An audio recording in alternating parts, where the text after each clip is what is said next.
Hello everyone, welcome to my review of the Fridgemaster FM 12 DSK 12-inch desk fan. This fan was given to me about 2005 probably, I don't know. Cause if you didn't know, this fan was actually my first fan that I ever got in the whole wide world. I think this was gotten for my 7th birthday, in 2005 probably, I don't know. It's a pretty nice fan, to be honest. Like as always, I'm gonna show you around it, and then I'm gonna show it running. So let's get straight into it. Hello. So here's the side of it, and the back. Of course, this one has an oscillation feature. That's the back, because it did have a cover on there, but I just pulled it off. I don't mean to be mean to the fan. I know the cage is not even, but yeah, but still, I'm not pretty stupid to put my hand in there. Yes, but anyway, here's the other side. Oh, and here's the bottom, if I can show it.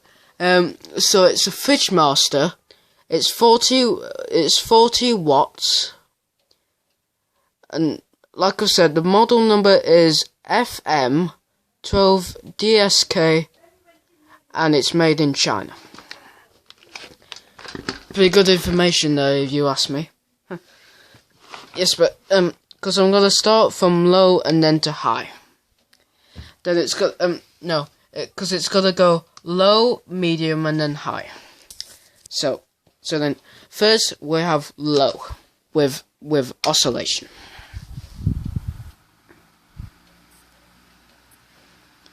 I must say this is a very good airflow. I must say the Duracraft has a good airflow as well. Which is pretty good. So it's nice because it's nice on like a hot day. Also, here's medium with oscillation. I quite like the buttons on this one. I think it's more realistic. And then finally, here's high with oscillation. Oh, that's really nice. There's the Fridgemaster in the middle. Like I say, I've got to find the instructions for this fan. I don't know where that is actually. Might have to have a look with Mum later. We'll stop the oscillation. There we go. And stop. And then here's off. So then that was my review of the Fridgemaster FM 12 DSK 12-inch desk fan. So then stay tuned for more fan reviews, and I will see you all later. Over and out.